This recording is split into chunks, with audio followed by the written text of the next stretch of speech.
Hey, welcome back. So, last time we dug into the difference between basic and applied research. Today, we're taking the very next step. We're going to talk about how a simple question can spark this whole journey of discovery. I mean, it's a huge question, right? We all have those moments where we just wonder about something. But how do you actually get from that little spark of curiosity to a solid evidence-based fact? Well, that's really at the heart of what we're exploring today. You see, to find answers you can actually rely on, you can't just guess. This whole quest for knowledge needs a structured path. Think of it like needing a map and a compass before you head out into the wilderness. And that path, that's what we call scientific research. The words that should really jump out at you in this definition are systematic and disciplined.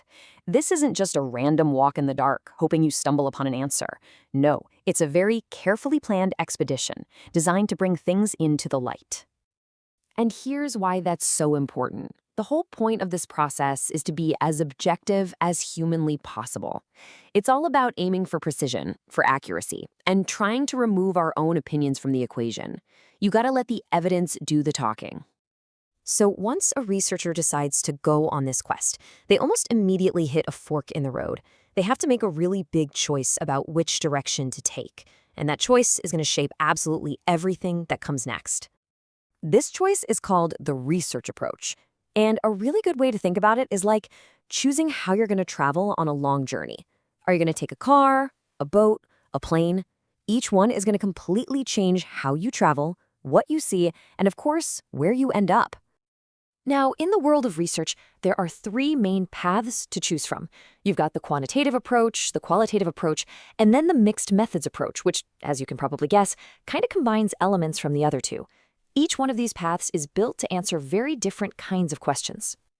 So for this explainer, we're going to zero in on that first option. We are heading straight down the path of numbers. We're talking about the quantitative approach. So what does that even mean, to walk this quantitative path? Well, in a nutshell, it's all about measurement. It's about data. It's about finding patterns in the world using numbers. Okay, here's the official definition. And you'll probably notice some familiar words popping up again. Formal, objective, systematic. But the one ingredient that defines this entire approach is numerical data. Seriously, if you can count it, if you can measure it, then you're talking about the foundation of quantitative research. And this quote right here really gets to the philosophy behind it all. This approach comes from a way of thinking called positivism. And what that basically says is that for something to be considered real knowledge, you have to be able to see it, measure it, and verify it. So instead of just asking if someone's happy, you might ask them to rate their happiness on a scale from 1 to 10. You see, you got to be able to turn it into a number to study it systematically. This little table really breaks down the DNA of the quantitative approach. So first, the evidence has to be empirical, which just means it's based on something you can observe in reality, not just a theory. The data, like we've been saying, is purely numerical. The scope is usually pretty big. You're trying to find patterns that apply to large groups of people. And the whole nature of the process is super structured, controlled, and formal. And all of that structure, that's not by accident. It's all designed for one very specific purpose: precision.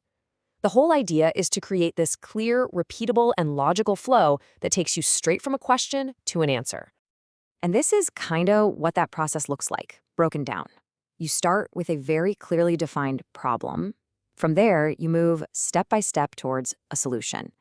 You have to use objective methods to collect all your information. And a huge piece of the puzzle is control. You have to manage the research environment so you can be sure outside factors aren't messing with your results. And here's the real takeaway. All of this structure, all of that control, it's all serving one ultimate goal: to minimize the researcher's own bias and maximize the validity, or, the truthfulness of what they find. It's about building this rock-solid, objective case based on hard data. Okay, so you followed this precise, structured path. Now what? What do you actually learn? What can all these numbers truly reveal about the world? Well, it lets researchers do three incredibly powerful things. First, you can simply describe variables with numbers, like the average height of students in a class. Second, you can examine relationships, like, is there a connection between how many hours you exercise and your stress levels? And third, And this is the big one. You can work to determine cause and effect. Does one thing actually cause something else to happen? Ultimately, the superpower of the quantitative approach is its ability to provide clarity. It can take these complex, messy situations and just boil them down to numbers, which can reveal these huge, large-scale patterns and relationships that you might never have seen otherwise. But here's the thing. As powerful as this path of numbers is, it doesn't tell the whole story, does it? Numbers are fantastic for telling us the what, the how many, and the how often. But what about the why? What about the actual human stories, the emotions, the experiences that are hiding behind all those figures? Well, that's a question for a totally different path. And it's a question for our next explainer.